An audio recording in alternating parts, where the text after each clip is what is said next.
Le titre de mon message est celui-ci, « Qu'ils viennent à moi ». Qu'ils viennent à moi.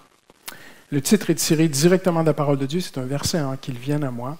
C'est dans Jean, le 7e chapitre.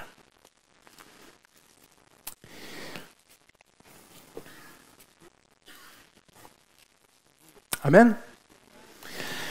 Pour saisir l'ampleur, je m'excuse, on ne pourra pas saisir l'ampleur, mais pour saisir une étincelle, si je peux m'exprimer ici, de l'ampleur de ce que Jésus a fait, il nous faut bien comprendre le contexte avant que Jésus intervienne. Donc Jésus, dans un instant, le Seigneur, c'est arrivé il y a 2000 ans, vous comprenez bien, mais dans un instant, nous allons regarder un geste très, très, très spectaculaire que Jésus a posé.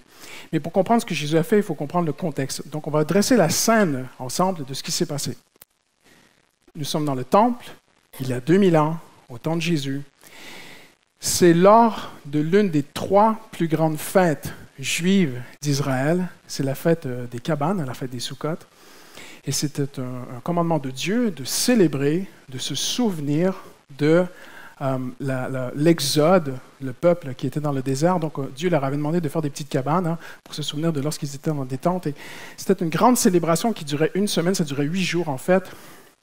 Et tous les soirs, les gens se retrouvaient ensemble, ils mangeaient dans ces soukottes, ils avaient des moments de convivialité, ils invitaient des amis, des proches, et ils étaient ensemble, ils passaient vraiment de très très bons moments. Mais c'était aussi une grande fête dans le temple à Jérusalem. On avait dressé d'immenses chandeliers qui éclairaient, on dit, c'est écrit dans le Talmud, on disait qu'ils éclairaient tout Jérusalem, et c'était même écrit dans le Talmud qu'on croyait qu'une femme pouvait trouver le pain dans sa maison sans lumière, tellement ces chandeliers éclairaient tout Jérusalem. C'était une grande, grande fête, c'est une grande semaine, c'est une semaine de joie, une semaine de célébration. C'est une semaine où tout Jérusalem, les gens de province venaient, Jérusalem était saturé de gens autour d'eux, et ça durait comme ça toute la semaine. Et il y avait aussi, on avait rajouté cela, ce n'était pas dans la Bible, une procession, c'était la procession de l'eau en fait, et le dernier jour, c'est le jour qu'on va voir ensemble, le dernier jour, le grand jour de cette fête qui dure une semaine, un prêtre allait au bassin de Siloé, qui est en dessous du temple, parce que si vous êtes déjà allé à Jérusalem, il faut monter à Jérusalem. Donc, un peu en contrebas du temple, il y avait un petit bassin qui s'appelait le bassin de Siloé. Et le prêtre allait avec une cruche argentée, puiser de l'eau, et il montait dans une procession, les gens dansaient devant lui, chantaient, c'était la célébration. On dit Hillel, Gamaliel enseignait aux gens, vraiment même commandait aux gens de danser, de célébrer cette procession de l'eau. Et il entrait jusque dans la cour du temple, il s'approchait de l'autel des sacrifices. Donc l'autel des sacrifices, je ne vais pas le banaliser, mais c'est littéralement un immense barbecue. C'était immense, c'était un feu, c'était un brasier. Et les prêtres transpiraient quand ils s'approchaient de ce brasier, un peu comme moi sur les spots aujourd'hui. Et il montait, et le prêtre montait avec cette cruche, il versait l'eau sur le brasier, et l'eau partait en fumée. Et c'était un moment de silence. Dans toute la célébration de la semaine, le grand moment silencieux, c'est quand le prêtre montait les escaliers avec l'eau pour la verser. Il la versait, et là, quand l'eau partait en fumée, les gens acclamaient, les gens étaient très, très, très heureux. Et c'est à ce moment-là que Jésus intervient. Jésus voit quelque chose que je vais vous expliquer. C'est que derrière toute cette joie, il y a énormément d'hypocrisie, énormément de division, de haine, de rancune, parce que nous sommes en présence de 2 groupes religieux qui littéralement, historiquement, c'est prouvé, se détestent jusqu'à la mort. D'un côté, nous avons les prêtres, ils sont très peu nombreux, c'est un petit groupe religieux, mais ils ont le pouvoir, ils contrôlent le temple, les prêtres et les lévites. Ils descendent d'un grand prêtre qui s'appelle Sadoc, donc on les appelle les Sadducéens. Okay? Donc quand vous voyez dans la Bible les Sadducéens, c'est les prêtres. Ils ne sont pas avec les pharisiens, ce n'est pas la même équipe. C'est comme au foot, ils jouent l'un contre l'autre. Okay? Ces hommes sont particuliers, on va en parler dans un instant. De l'autre côté, on a les pharisiens, qui n'ont pas le contrôle du temple, ils n'ont pas le pouvoir, et ils sont même très loin de la parole de Dieu. Ils croient à une autre loi que Dieu n'a jamais donnée. Ils croient à une tradition orale, à une loi orale. Et les pharisiens enseignent des centaines de pratiques obligatoires. Ils sont extrêmement nombreux, ils contrôlent les provinces, ils ont des synagogues partout, ils sont puissants et ils sèment la terreur. Ils tuent des hommes.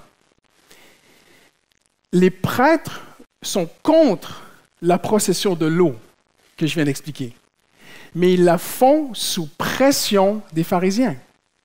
Et Jésus voit qu'ils célèbrent tous ensemble, mais ils ne sont pas ensemble. Ils se détestent.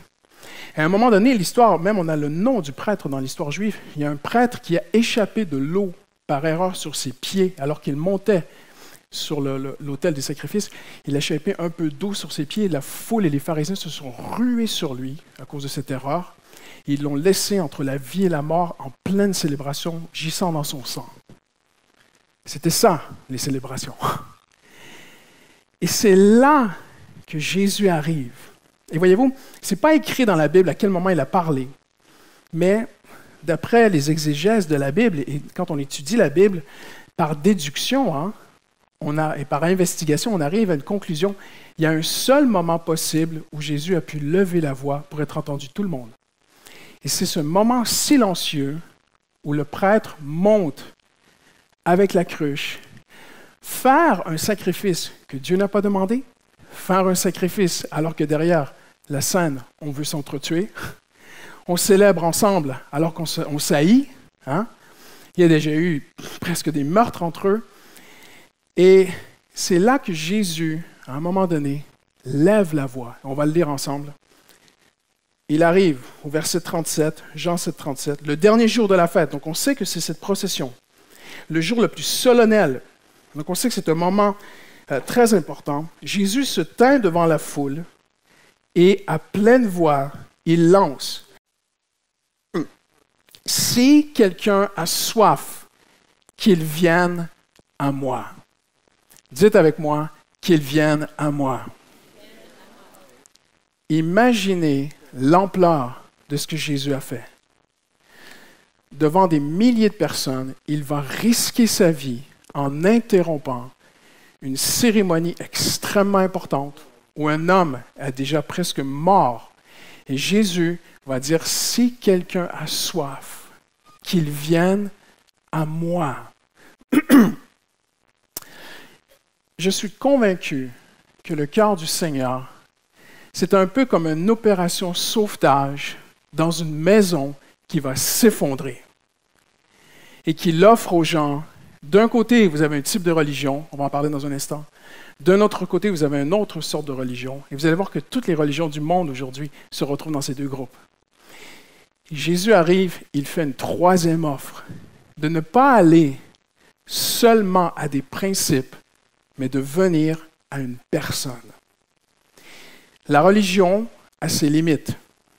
Une religion peut être excellente dans ses principes et ses valeurs. Et on va aller loin aujourd'hui, parce que ce qu'on appelle aujourd'hui le monde évangélique, c'est très, très large et c'est mondial. Tout ce qui est évangélique n'est pas nécessairement biblique. Tout ce qui est évangélique n'est pas nécessairement selon le cœur de Dieu. Et on va même regarder ensemble que, moi le premier, on a tous encore, dans chacun de nous, des résidus de religiosité. On peut avoir les plus beaux principes au monde, mais les principes ne suffisent pas. Jésus n'a pas seulement enseigné des principes, Jésus a enseigné une personne, lui-même. Le christianisme, c'est une relation de communion en paix avec une personne. Cette personne a des principes, mais c'est d'abord de suivre une personne. Il est possible de suivre les principes du christianisme sans suivre la personne de Christ. Je répète, il est possible de suivre les principes du christianisme sans suivre la personne de Christ. Maintenant, ce qui m'intéresse beaucoup dans ce texte, c'est qu'à un certain moment, Jésus, vraiment, il leur a fait la barbe, les pharisiens. Sépulcre blanchi, tombeau, des choses comme ça. Jésus a dit des choses qu'on ne pourrait même pas dire nous-mêmes, tu vois. Lui seul pouvait le dire parce qu'il est Dieu. Mais à ce moment, Jésus va rester silencieux. Il voit tout, mes frères et sœurs. On ne peut rien lui cacher.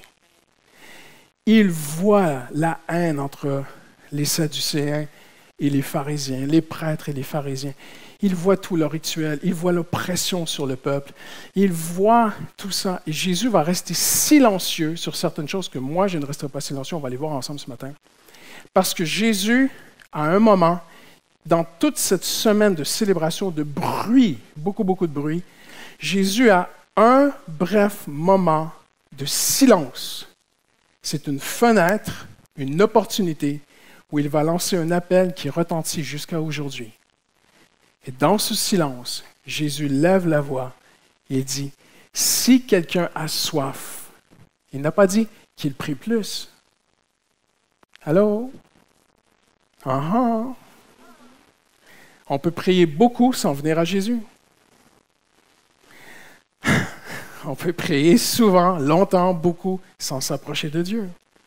Jésus n'a pas dit, si quelqu'un a soif, qu'il étudie la Bible. Et vous avez quelqu'un devant vous qui aime bien étudier la Bible. Mais on peut étudier la Bible sans venir à Jésus.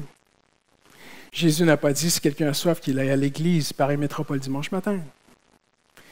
Jésus a dit, si quelqu'un a soif, qu'il suive tous mes principes. Non. Et pourtant, plus tard, on va le voir, il va le dire. Mais Jésus dit, si quelqu'un a soif, qu'il vienne à moi. Une personne. Et Jésus a fait deux choses qui attirent vraiment notre attention. C'est son absence d'attaque doctrinale. Et deuxièmement, la présence d'une doctrine d'amitié. Mais premièrement, l'absence d'attaque doctrinale. Jésus est resté silencieux sur les Sadducéens et sur les pharisiens à ce moment-là. Il est resté silencieux sur une religion de réflexion. Et on peut dire que si on peut montrer la prochaine diapo, on peut dire que les Sadducéens, c'est une réflexion sans recherche. Il y a autour de nous aujourd'hui un christianisme qui n'est pas vrai. Il y a autour de nous aujourd'hui une croyance de regarder la Bible, de l'étudier, de réfléchir. Et croyez-moi, je ne suis pas en train de dire de ne pas réfléchir, parce que le Seigneur nous invite à réfléchir. C'est très, très, très important. Mais les pharisiens étaient, vous devez comprendre un peu qui sont les Sadducéens. Les Sadducéens étaient très près de la première partie de la Bible, okay? Ce que l'on appelait à l'époque les livres de Moïse. Genèse, Exode, Lévitique, Nombre, Deutéronome. Ces livres, on les appelait la loi. Les Sadducéens, les prêtres, étaient très près de la loi. Ils aimaient la loi. Ils aimaient la Torah, qu'on appelle, OK? Mais le problème avec les Sadducéens, c'est qu'ils allaient trop dans la réflexion. Ils lisaient aussi Aristote. Ils aimaient beaucoup la philosophie helléniste de l'époque. Et ça touche la France aujourd'hui, hein? Parce que la France a puisé ses racines dans ses valeurs. Et c'était des hommes qui cherchaient le pouvoir. C'était des hommes qui étaient devenus beaucoup plus des philosophes que des bergers pour Israël. Donc, et ça représente aujourd'hui une forme de religion qui est seulement intellectuelle, sans expérience spirituelle. Et Jésus dira d'eux, c'est très très fort, mais c'est Paul qui dira à Timothée, ils apprennent toujours, mais ne peuvent jamais arriver à la connaissance de la vérité. C'est impressionnant, hein? Toujours en train d'apprendre, mais ils n'arrivent pas à connaître la vérité. La vérité, c'est une personne encore, c'est Jésus. Jésus n'a jamais dit « j'ai la vérité ». Jésus a dit « je suis la vérité ». Jésus n'est pas un concept. Jésus n'est pas un système. Jésus est une personne. Voyez-vous? Et le Seigneur regarde à tout ça, et c'est très fort parce que Paul dit « ils apprennent toujours ». Moi, j'ai déjà rencontré des gens qui, de tout ce qu'ils peuvent vivre dans leur vie, ils en tirent des leçons. Et c'est bien. Je ne parle pas contre ça ce matin. Mais il y a des gens, vous les écouterez, ils n'arrivent jamais à rencontrer Jésus. Ils tirent des leçons, ils apprennent. « Ah, j'ai appris. J'ai appris à travers les épreuves, j'ai appris à travers ceci, j'ai appris à travers les moments de la vie. J'ai tiré beaucoup de leçons à travers ce que j'ai vécu, mais il manque quelque chose. Il manque une rencontre face à face avec lui, avec celui qui dit « Venez à moi ». Amen. Après, il y a un deuxième groupe, et je dirais même sur le premier groupe, c'est assez intéressant. On pourrait presque dire, c'est savoir sans goûter, savoir sans voir, savoir sans vivre. Ce sont des gens qui savent beaucoup, mais ils n'ont pas de vécu. Ils étudient beaucoup, mais ils ne connaissent pas Jésus personnellement. Je vais raconter une petite histoire qui explique un peu ma pensée ce matin. Quand j'étais adolescent, je suis allé au lycée, j'avais un cours de physique, et l'un des chapitres en physique, c'était la physique de la lumière. Et c'était vraiment paradoxal parce que j'avais un collègue de classe qui était un jeune homme remarquable, on s'était liés d'amitié ensemble. Il était brillant, c'était un génie. Il avait, à tous les examens, les tests, 98%, 100%, toujours. Il était un futur physicien extraordinaire. Et un jour, on reçoit nos résultats d'examen, et moi, je ne vous dirai pas ma note, mais je m'en souviens. Et je me tourne vers lui, je le vois, il lance son cahier avec sa note, et vraiment déçu, je regarde, 98%. Il s'appelait Stéphane. Je me tourne vers lui et je dis, mais Stéphane, qu'est-ce qui t'arrive? Tu as quand même une très, très bonne note sur la lumière et tout. Mais Stéphane avait un problème dans sa vie, il était aveugle. Il connaissait toute la science de la lumière, mais il ne pouvait pas voir. Et je me souviens, après le cours, il m'a dit, on est sortis ensemble, il m'a dit quelque chose qui m'a resté à vie. Il m'a dit, Christian, je sais toute la science de la lumière. Et toi, limite, tu es en train de couler. Mais il y a une différence entre toi et moi. Toi, tu ne comprends pas tout, mais tu vois. Moi, je comprends tout, mais je ne peux pas voir. Cette image va rester toute ma vie, parce que parfois, le christianisme, c'est la même chose. Il y a des gens qui savent beaucoup, mais ne voient pas. J'aime mieux savoir peu, mais voir. Je ne suis pas en train d'honorer la bêtise. Hein? Je pense que c'est très important d'étudier la parole de Dieu et d'aller plus loin avec le Seigneur. Mais j'aimerais vous dire aujourd'hui, ce que Dieu cherche le plus de toi, c'est que tu puisses le connaître, lui. Ce que Dieu s'attend le plus de chacun de ses enfants, ce n'est pas d'augmenter notre savoir, mais c'est de voir que Jésus veut une relation intime et personnelle avec toi et moi, et qu'il ne dit pas « viens à un système, viens dans une nouvelle religion, viens à moi ». Jésus dit « si quelqu'un a soif », maintenant, soif de quoi? Pas soif d'eau, parce qu'ils avaient de l'eau. Soif de bonheur. Pourquoi les Français sont sur la rue et font si mal? Ils sont en train de déchirer la France, parce qu'ils souffrent. Quand on a mal, on fait mal. Le bonheur qu'ils cherchent, ils ne trouveront jamais.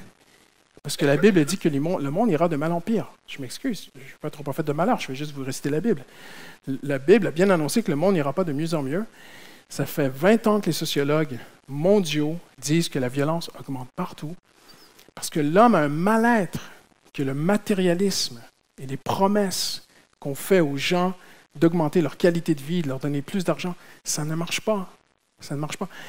Le seul bonheur se trouve dans une personne qui s'appelle Jésus. Et Jésus dit, si tu as soif de bonheur, sors et viens à moi. Pour moi, c'est vraiment une opération secourisme. C'est comme si Jésus entre dans une maison en feu qui va s'écrouler. Et Jésus dit, si quelqu'un cherche le bonheur, qu'il ne reste pas là-dedans parce que tout va s'écrouler. Viens à moi. J'aimerais te dire aujourd'hui, viens à Jésus tel que tu es. Maintenant, le deuxième groupe est aussi très intéressant parce qu'il se rapproche aussi de nous. C'est les pharisiens. Ne voyez pas les pharisiens toujours comme des méchants violents. OK? Une grande majorité des pharisiens n'étaient pas violents. Mais les pharisiens étaient particuliers. Les sadducéens étaient très près du livre, mais de façon intellectuelle. Les pharisiens, vraiment, je pèse mes mots, ils étaient loin du livre. Et même, ils avaient tourné le dos à plusieurs passages de la Bible, les pharisiens. Ils promulguaient une autre loi, la loi orale. Et ils croyaient que Dieu avait donné une autre loi à Moïse, mais sans l'écrire. Juste une tradition. Le problème, c'est que Dieu savait que l'homme est tordu. Alors Dieu a écrit pour pas que ça change. Amen. Parce que les traditions orales, ils les ont changées. Et au temps de Jésus, on a 350 pratiques à faire pour être un bon pharisien. Et quelques années plus tard, on en a 600. 613. Vous imaginez? Dieu il rajoute des lois avec le temps. Tu vois, c'est comme si tu joues au foot et l'arbitre il rajoute des règlements au foot pendant que tu joues le match. C'est terrible. Donc, les pharisiens, c'était un groupe d'hommes qui croyaient plus à des pratiques pour plaire à Dieu. Ça vous fait penser à quelque chose? Parfois, ça nous fait penser à nous. Les pharisiens étaient très attachés, c'était loin de la Torah, ils s'attachaient plus à des rituels. Attention, écoutez bien. Et regardez comment ça se retrouve même dans le monde évangélique aujourd'hui. Ils étaient attachés à des rituels, à des prières formulées, à des relations humaines. Les pharisiens étaient très relationnels, c'est un gros réseau, les pharisiens. Ils étaient attachés à des répétitions, à des méthodes, à des efforts pour se changer.